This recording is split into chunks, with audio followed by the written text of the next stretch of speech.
امام ابو حنیفہ رحمۃ اللہ علیہ کی ذہانت کا ایک واقعہ۔ بسم اللہ الرحمن الرحیم۔ السلام علیکم۔ ایک شخص تھا، اس کی بیوی اس کو منہ نہیں لگاتی تھی اور وہ سو جان سے اس پر عاشق تھا۔ بیوی کی طبیعت شوہر سے نہیں ملتی تھی، اس لیے وہ طلاق لینا چاہتی تھی، مگر مرد طلاق نہیں دینا چاہتا تھا۔ مرد اس کو یہی نہیں کہ ستاتا نہیں تھا بلکہ محبت کرتا تھا، مگر وہ رہنا ہی نہیں چاہتی تھی۔ ایک دن دونوں میاں بیوی بیٹھے ہوئے بات چیت کر رہے تھے۔ بیوی کچھ کہہ رہی تھی، مرد نے بھی کوئی جملہ کہا، بس وہ چپ ہو کر بیٹھ گئی۔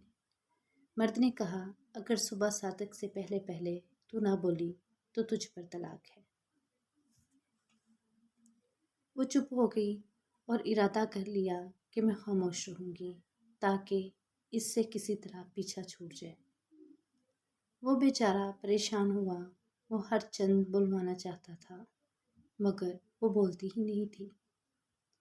اب وہ سمجھ گیا کہ یہ طلاق لینا چاہتی ہے اور اس طرح بیوی مجھ سے جدا ہو جائے گی۔ اب اس نے کھا کے دروازے جھانکنا شروع کیے، ان سے جا کر اپنا حال بیان کیا۔ انہوں نے یہی کہا کہ جا کر اس کی خوشامد کرو اور صبح صادق سے پہلے کسی طرح بلواؤ، ورنہ صبح صادق ہوتے ہی وہ تیرے ہاتھ سے نکل جائے گی۔ سب نے یہی جواب دیا۔ پھر وہ امام ابو حنیفہ رحمۃ اللہ علیہ کے پاس پہنچا۔ وہ وہاں کا حاضر باش تھا، متفکر اور پریشان بیٹھ گیا۔ امام صاحب نے فرمایا کہ آج کیا بات ہے، پریشان کیوں ہو؟ اس نے کہا، حضرت، واقعہ یہ ہے کہ بیوی سے میں نے کہہ دیا ہے کہ تو اگر صبح صادق تک نہیں بولی تو تجھ پر طلاق۔ اب وہ خاموش ہو کر بیٹھ گئی ہے۔ امام ابو حنیفہ رحمۃ اللہ علیہ نے فرمایا کہ طلاق نہیں پڑے گی، مطمئن رہیے۔ اب وہ مطمئن ہو کر آ گیا۔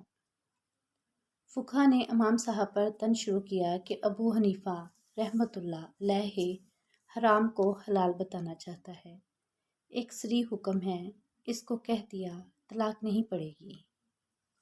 امام صاحب نے یہ کیا کہ صبح صادق میں جب آدھ گھنٹہ رہ گیا تو مسجد میں جا کر زور سے تہجد کی اذان دینا شروع کر دی۔